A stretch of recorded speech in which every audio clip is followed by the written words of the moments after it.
Election സമയത്ത് സമാജ്വാദി പാർട്ടിയുടെയും കോൺഗ്രസിന്റെയും കുടുംബ രാഷ്ട്രീയത്തിനെതിരെ നമ്മുടെ പ്രധാനമന്ത്രി നരേന്ദ്രമോദി ആഞ്ഞടിച്ചത് നമ്മൾ എല്ലാവരും കണ്ടതാണ്. അതായത് പ്രതിപക്ഷ സഖ്യ പങ്കാളികൾ സ്വന്തം കുടുംബത്തിന് വേണ്ടി മാത്രം പ്രവർത്തിക്കുമ്പോൾ രാജ്യത്തിന്റെ വരും തലമുറകൾക്കായി താൻ മികച്ച ഭാവി കെട്ടിപ്പടുക്കുകയാണെന്നായിരുന്നു അന്ന് പ്രധാനമന്ത്രി പറഞ്ഞത്. തന്നെയും ഉത്തർപ്രദേശ് മുഖ്യമന്ത്രി യോഗി ആദിത്യനാഥിനെയും പരാമർശിച്ച് അന്ന് നരേന്ദ്രമോദി പറഞ്ഞത്, ഞങ്ങൾക്ക് കുട്ടികളില്ല, ഞങ്ങൾ നിങ്ങളുടെ കുട്ടികൾക്കായി പ്രവർത്തിക്കുന്നു എന്നാണ്. കഴിഞ്ഞ ഒരു പതിറ്റാണ്ടായി ഈ പ്രവർത്തനത്തിന് കീഴിൽ കുട്ടികൾ വളരുന്നതുകൊണ്ടായിരിക്കണം ഇന്ത്യയിൽ 5 വയസ്സിന് താഴെയുള്ള 50% കുട്ടികളിലും വിട്ടുമാറാത്ത പോഷകക്കുറവ് അനുഭവിക്കുന്നതായി റിപ്പോർട്ട് വന്നിട്ടുണ്ട്.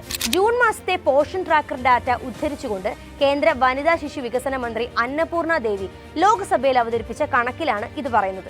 6 വയസ്സിന് താഴെയുള്ള ഏകദേശം 8.57 കോടി കുട്ടികളുടെ കണക്കുകളാണ് ഈ റിപ്പോർട്ടിന് വേണ്ടി ശേഖരിച്ചത്. അതിൽ 17% കുട്ടികളും ഭാരക്കുറവുള്ളവരും 36% കുട്ടികളിലും വളർച്ച മുരടിപ്പുമുണ്ട്. വളർച്ചാ മുരടിപ്പ്, ക്ഷീണം, ഭാരക്കുറവ് ഇതെല്ലാം തന്നെ രൂക്ഷമായ പോഷകാഹാരക്കുറവിനെയാണ് സൂചിപ്പിക്കുന്നത്.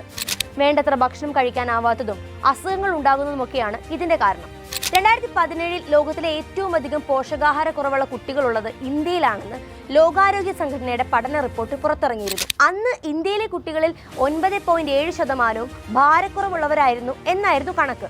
ഇന്ന് കുട്ടികളിലെ പോഷകക്കുറവ് ഏറ്റവും അധികം റിപ്പോർട്ട് ചെയ്തിട്ടുള്ള സംസ്ഥാനം യോഗി ആദിത്യനാഥിന്റെ ഉത്തർപ്രദേശ് തന്നെയാണ്. അതായത് നരേന്ദ്രമോദിയും യോഗി ആദിത്യനാഥും ഇന്ത്യയിലെ കുട്ടികളെ സംരക്ഷിക്കാൻ വേണ്ടി മാത്രം സ്വയം കുടുംബജീവിതം വേണ്ടെന്ന് വെച്ചിട്ടും 46.36% യു പിയിലെ വളർച്ചാ മുരടിപ്പ് നിരക്ക്.